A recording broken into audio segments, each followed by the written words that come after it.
இன்னைக்கு பாண்டியன் ஸ்டோரில் செந்தில் பயங்கர கோவத்தோட பேசிகிட்டு இருப்பான் அவங்க அம்மா கிட்ட. அப்போ அவங்க அம்மா வந்து என்னடா நடந்துச்சு அப்படின்னு சொல்லி கேட்பா. உன் மருமக வந்து என்னைய வீட்டை விட்டு வெளியே போய் சொல்லிட்டா, அது அவ வீடா அப்படின்னு சொல்லி சொல்லும்போது, ஏன்டா அவளாம் அப்படி சொல்லியிருக்க மாட்டாடா அப்படி சொல்லி கோமதி சொல்லுவா. அதுக்கு நீ தான் அவளை வந்து நம்பிக்கிட்டே இருக்கணும், எப்போ பார்த்தாலும் நீ வந்து அவளை நம்பிக்கிட்டு என்னையவே நீ குறை சொல்லு அப்படி சொல்லும்போது, பாண்டியன் வந்து உடனே சொல்லுவான், அவளாம் அப்படி சொல்லியிருக்க மாட்டா, நீ ஏதாவது பேசியிருப்ப அப்படி சொல்லி சொல்லுவான். செந்தில் வந்து உடனே சொல்லுவான், ஆமாம் எல்லாரும் என்னையவே குறை சொல்லிக்கிட்டே இருங்க, ஆனால் அவள் பண்ணின விஷயத்தை இப்போ நான் சொன்னேன்னு நினச்சிக்கோங்க, அவளை தான் என்னை விட நீங்கள் தான் பயங்கரமாக கோவப்படுவீங்க அப்படின்னு சொல்லி சொல்லும்போது, கோமதி சொல்லுவா, தலையும் புரியாமல் வாலும் புரியாமல் பேசாதடா, ஃபஸ்ட் அவள் என்ன தான் செஞ்சா அதை நீ சொல்லு அப்படின்னு சொல்லி சொல்லுவா கோமதி. செந்தில் உடனே சொல்லுவான், இன்றைக்கி காலையில் அவள் கோவிலுக்கு போகிறேன்னு சொல்லிட்டு போனாமா, நானும் வந்து வாரேன்னு சொன்னேன், அதுக்கு என்ன வேண்டான்னு சொல்லிட்டா.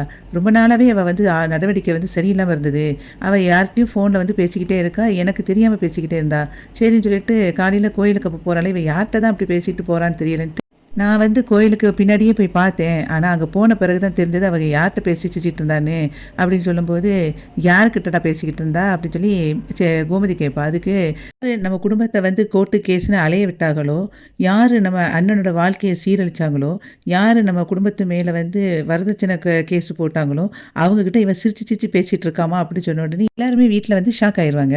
பாண்டியன் உடனே எந்திரிச்சிட்டு கேட்பான், யாரடா சொல்கிற, தங்கமேல்கிட்டே பேசிக்கிட்டு இருக்கா அப்படின்னு சொல்லும்போது, ஆமாப்பா அப்படின்னு சொல்லி சொல்லுவான்.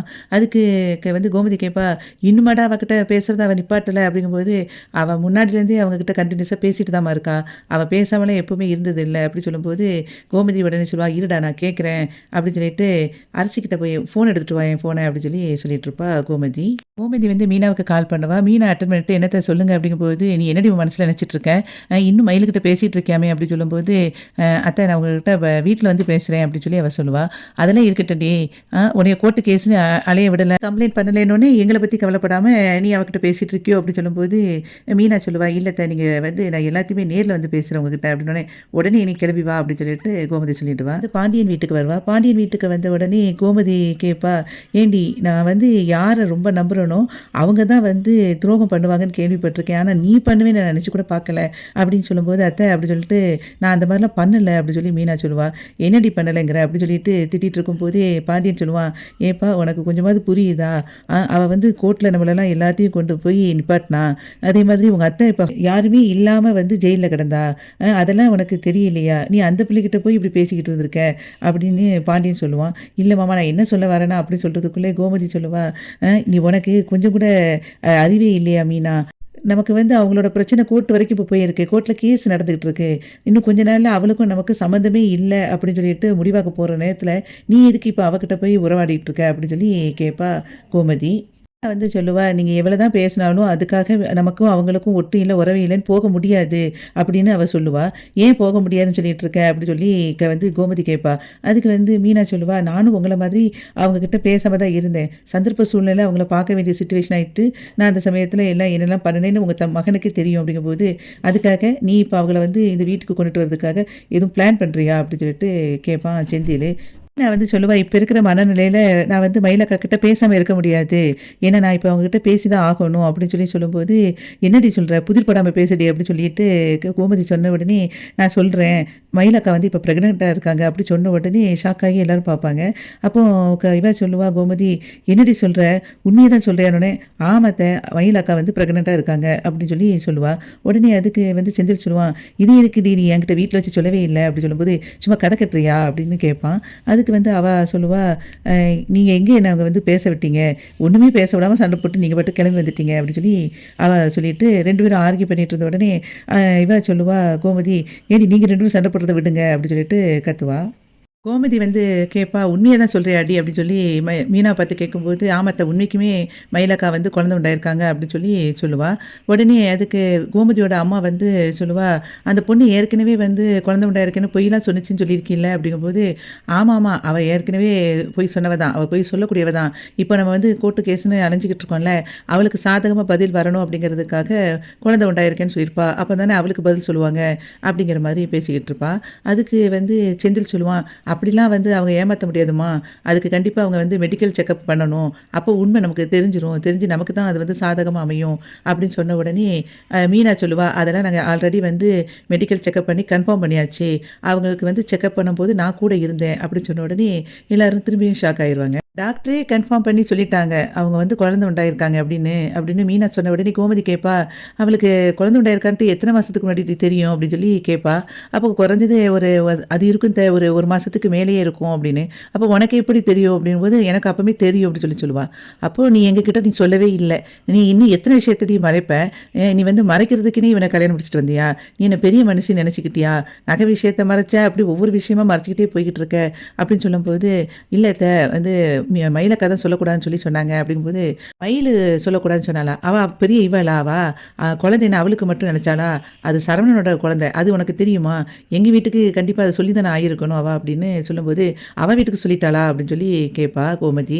அவங்க வீட்டுக்குலாம் தெரியும்." அப்படின்னு சொல்லும்போது, "அவங்க வீட்டுக்கு தெரிஞ்சுச்சுன்னா, அப்ப நம்ம வீட்டுக்கு தெரியணும்னு அவளுக்கு தெரிய வேண்டாமாட்டி?" அப்படின்னு சொல்லிட்டு இருக்கும்போது, மீனா சொல்லுவா, "அப்படியே அவங்க சொன்னாலும் நீங்க உட்காந்து அப்படி நிதானமா கேட்டுருவீங்களா?" அப்படின்னு கேட்பா.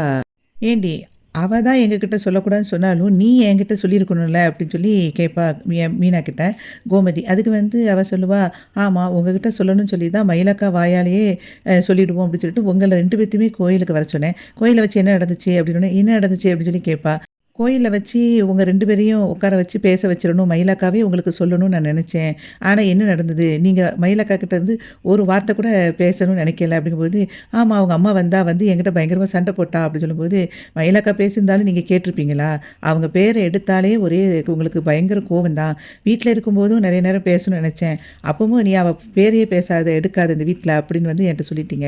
அப்படி இருக்கும்போது நான் உங்ககிட்ட எப்படி பேச முடியும்?" அப்படின்னு சொல்லிட்டு மீனா கேட்கும்போது, அதுக்கு கோமதி சொல்லுவா, "நீ என்கிட்ட சொல்லலைனாலும் இவன்கிட்ட சொல்லியிருக்கணும்ல." அப்படின்னு சொல்லுவா. யாரு? இவருகிட்டயா? மயிலாக்கா என்கிட்ட வந்து ஒரு வேலை வேணும்னு கேட்டாங்க. அந்த வேலை வாங்கியே குடுக்கக்கூடாதுன்னு இவரு என்கிட்ட சண்டை போட்டாரு. அவங்க கிட்ட பேசணும்னு சொன்னாலும் அவர்கிட்ட இப்ப எந்த காரணத்த கொண்டும் பேசவே கூடாதுன்னு சொல்ற ஆள்ட்ட போய் நான் இதெல்லாம் சொல்ல முடியுமா? அப்படின்னு மீனா கேட்பா. கோமதி வந்து கேட்பா, "என்னது உன்கிட்ட வேலைக்கு கேட்டாளா மயிலு?" அப்படின்னு சொல்லும்போது, "ஆமா வேலை கேட்டாங்க. அவங்க வீட்ல ரொம்ப பண கஷ்டமா இருக்கு. வீட்ல எல்லாரும் என்னை வந்து ரொம்ப ஒரு மாதிரி திட்டுறாங்க. எனக்கு மனசு கஷ்டமா இருக்கு. ஏதாவது ஒரு வேலை வேணும் மீனா?" அப்படின்னு கேட்டாங்க. எனக்கு தெரிஞ்சவங்க வீட்ல ஒரு வேலை வாங்கி குடுத்தேன்.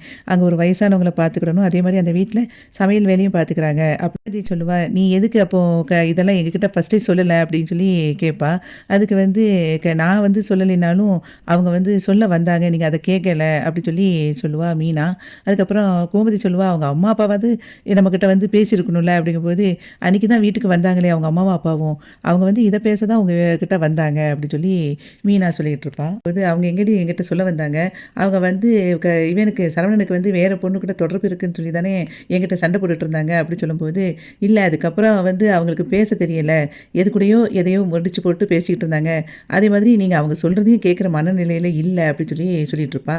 அப்போ கோமதி சொல்லுவா, "என்னங்க நடக்குது?" அப்படின்னு சொல்லிட்டு பாண்டியன பத்தி பேசும்போது பாண்டியன் சொல்லுவான், "இந்த பாருப்பா எவ்வளோதான் இருந்தாலும் இது சரவணனோட குழந்தை.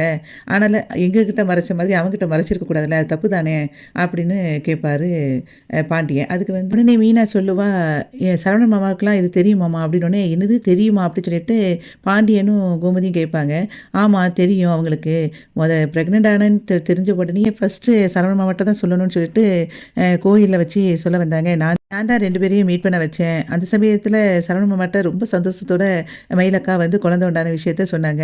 ஆனா அவங்க வந்து நம்பவே இல்ல." அப்படி சொல்லும்போது கோமதி சொல்லுவா, "எப்படிடி நம்புவான்? அவ வந்து ஒரு பொய்யா சொல்லியிருக்கா. ஒவ்வொரு விஷயத்துக்கும் பொய் சொல்லியிருக்கா. அப்படி இருக்கும்போது எப்படி நம்புவான்?" அப்படி சொல்லும்போது, "அவரு நம்பலைன்னா கூட பரவால்ல. ஆனா வயித்துல வளர்ற குழந்தை யார் குழந்தைன்னு கேட்டுட்டாருன்னு" சொன்ன உடனே எல்லாருமே அப்படி ரொம்ப ஷாக் ஆகி பார்ப்பாங்க. கோமதி வந்து கோவமா கேட்பா, "உன்னைக்குமே அவன் அப்படிதான் கேட்டானா?" அப்படின்னோனே, "ஆமா அத்த சத்தியமா சொல்றேன். அவரு அப்படிதான் கேட்டாங்க மாமா." அப்படின்னு சொல்லும்போது, "அது எப்படி அவன் கேட்கலாம்? நான் வந்து அவன அப்படியே வளர்த்தேன். எவ்வளதான் அவ மேல கோவமா இருக்கட்டும், நம்மள கோர்ட்டு கேஸ்ன்னு அலைய விட்டாலும், அவ வயித்துல வர்ற குழந்தை வந்து அவன் குழந்தை அப்படின்னு தெரிஞ்ச பிறகு இந்த வார்த்தைய எப்படி அவன் கேட்கலாம்? நான் அவன அப்படியே வளர்த்தேன்னு" சொல்லிட்டு ரொம்ப ஃபீல் பண்ணிட்டு இருப்பா. அக்கா வந்து அந்த ஒரு விஷயத்துல தான் அப்படியே ரொம்ப மனசு உடைஞ்சுட்டாங்க. இனிமே வந்து நானே வேலை பார்த்து என் பிள்ளைய பார்த்துக்கிறேன்.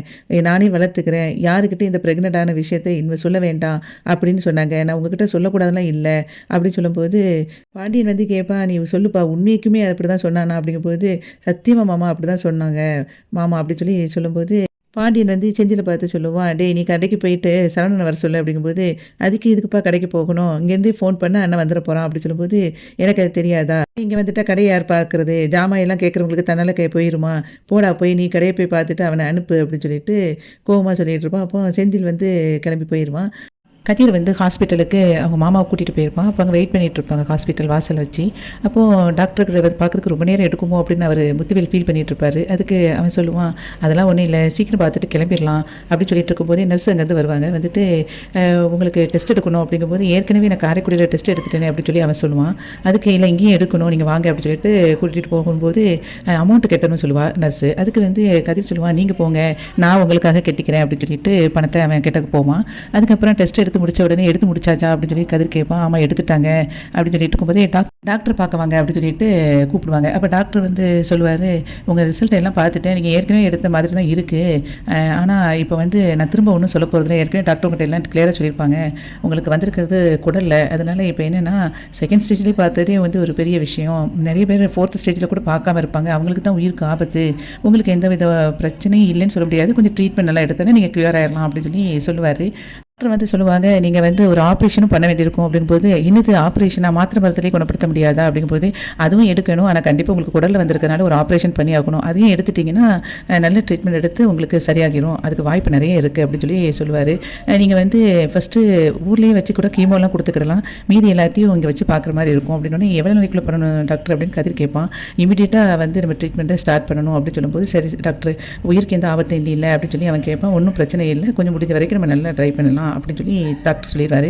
உடனே ரிப்போர்ட்டை எடுத்துகிட்டு அவன் கிளம்பிடுவான். கிளம்பும்போது கதிர் வந்து அவங்க மாமா கிட்ட சொல்லுவான், நீங்கள் வந்து பெரியவர், என்னை விட வயசில் ரொம்ப பெரியவர், அப்படி இருக்கும்போது உங்களுக்கு நிறைய விஷயங்களை நீங்கள் பார்த்துருப்பீங்க, அதனால் நீங்கள் பிஸ்னஸையும் இந்த அளவுக்கு ஒரு தைரியத்தோடு எல்லாத்தையும் பண்ணி போட்டுட்டு வரும்போது, நீங்கள் இந்த மாதிரி ஸ்டேஜில் இருக்கிறவங்கள நிறைய பேர் பார்த்துருப்பீங்க, அதனால் நீங்களும் உங்களுடைய ட்ரீட்மெண்ட் எடுக்கிறதுக்கு மனசு தைரியத்தோடு நீங்கள் பண்ணிட்டீங்கன்னு நினச்சிக்கோங்களேன், உங்களுக்கு கண்டிப்பாக சரியாயிரும். நானும் டாக்டர்கிட்ட இப்போ கேட்டுட்டு வந்தேன், எந்த பிரச்சனையும் இல்லை, சரியாயிரும் தான் சொல்லியிருக்காங்க அப்படின்னு சொல்லி அவன் சொல்லுவான்.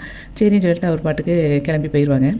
அதுக்கப்புறம் செந்தில் வந்து கடைக்கு போவான். கடையில் போய் சரவணன்ட்ட போய் சொல்லுவான், அவங்க அப்பா வந்து வீட்டுக்குள்ளே கூப்பிட்டாங்க அப்படின்னு சொல்லி சொல்லும்போது, எதுக்கு அப்பா கூப்பிட்டாங்க, எதுவும் பிரச்சனையா, அம்மா அப்பாவுக்கு திடீர்னு திரும்ப சண்டை வந்துருச்சா, அம்மாவுக்கு எதுவும் பிரச்சனையா அப்படி இப்படின்னு மாற்றி கேட்டுட்டு இருந்தோடனே செந்தில் சொல்லுவான், ஆனால் தயவு செய்து எதுவும் கேட்காத, நீ வீட்டில் போய் அப்பாக்கிட்டே கேட்டு தெரிஞ்சுக்கோ அப்படின்னு சொல்லும்போது, அப்போ கடையாட்டா பாப்பா அப்படின்னு சொல்லும்போது, கடையை நான் பார்த்துக்கிறேன், நீ போயிட்டு வான்னு சொல்லிட்டு வீட்டுக்கு அனுப்பி வச்சுருவான் செந்தில். வீட்டுக்கு வந்தால் எல்லாரும் அப்படி சோகமாக அப்படி உட்காந்துருப்பாங்க. அப்படி எல்லாரையும் இப்படி பார்த்துட்டு சரவணன் வந்து அவங்க அப்பாவை பார்த்து கேட்பான், என்னப்பா ஆச்சு அப்படின்னு சொல்லி கேட்பான். அப்போ அவங்க அப்பா அப்படியே அவனை பார்த்துட்டு முறைச்சிக்கிட்டே பதில் எதுவும் கொடுக்க மாட்டார். உடனே அதுக்கு அவங்க அம்மா வந்து சொல்லுவா, ஏன்டா சரவணன் அப்படி பண்ணினேன், நான் உடனே அப்படியாடா வளர்த்தேன் அப்படின்னு சொல்லும்போது, என்னமா சொல்கிறீங்க, எனக்கு ஒன்றும் புரியலை அப்படிங்கும்போது, மயில் எதுவும் உங்களை சொன்னாலாம் அப்படின்னு சொல்லி கேட்பான். அதுக்கு அவன் சொல்லுவா, நீ மயிலுக்கிட்ட என்னடா சொன்னேன் அப்படின்னு சொல்லி கேட்கும்போது, நான் என்ன சொன்னேன் அப்படிங்கும்போது கேட்பான். அதுக்கு வந்து சொல்லிடு மீனா, இவன் என்ன சொன்னான் அப்படின்னு சொல்லி கேட்பான். மீனா சொல்லுவா, உங்களை வந்து மயிலக்காவை வச்சு பார்க்க சொன்னல, மீட் பண்ணி கோயிலில், அப்போ அவங்க சொல்ல வந்தாங்களா, அதை தான் சொல்கிறாங்க அப்படிங்கும்போது, அவள் குழந்தை உண்டான விஷயத்த சொல்லியாமா, அவள் வந்து சும்மா சொல்கிறாமா, பொய் சொல்கிறா அப்படின்னு சொல்லி சொல்லுவான். பொய் சொல்கிறான்னா அப்படின்னு, ஆமாம்மா, அவள் நாடகம் போட்டா, அதில் வந்து அவள் குழந்தைய உண்டாகாமல் இருந்துக்கிட்டு என்கிட்ட திரும்பி போய் சொல்லிட்டா அப்படிங்கும்போது, சரி அது இருக்கட்டும், அதுக்கு நீ என்ன சொன்ன அப்படின்னோடனே, இந்த மாதிரிலாம் என்கிட்ட போய் பேசிட்டு என்கிட்ட வராத அப்படின்னு சொல்லி ஏசினேன் அப்படின்பான்.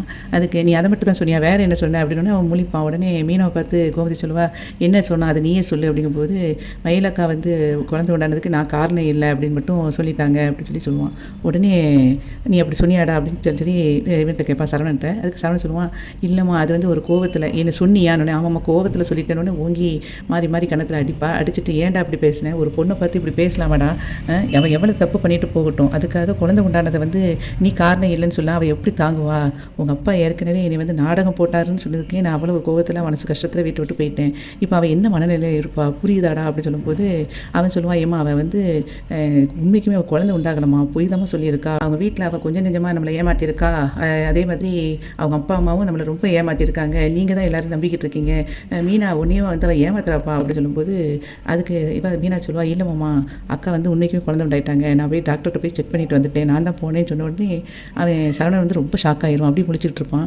அப்போ வந்து கோமதி சொல்லுவா, பாத்தியாடா அவள் உண்மைக்குமே குழந்தை உண்டாயிருக்கா, இப்போ நம்ம என்ன பண்ணுறது, இப்படி ஒரு சந்தோஷமாக இருக்க வேண்டிய அந்த வீட்டில் இன்றைக்கி சோகமாக இருக்கும் அப்படின்னு சொல்லிட்டு அவங்க அம்மா பார்த்து சொல்லுவா, உனக்கு தெரியுமாம்மா அவள் ஏற்கனவே ஃபஸ்ட்டு குழந்தை உண்டாயிட்டேன்னு சொல்லி போய் சொல்லும்போது, நாங்கள் வந்து இந்த இடத்துல தான் வச்சு அவளுக்கு கேட்கலாம் வெட்டி கொண்டாடிட்டு இருந்தோம், ஆனால் இன்றைக்கி உண்மைக்குமே குழந்தை உண்டாயிருக்கா, நம்ம என்ன பண்ணனே தெரியலை, எனக்கு இப்போவுமே அந்த குழந்தைய வந்து தூக்கி கொஞ்சணும் போல் இருக்குது, என்ன பண்ணனே தெரியலை அப்படின்னு சொல்லும்போது சரவணன் அப்படியே சோகத்தில் வெளியே போயிடுவான்.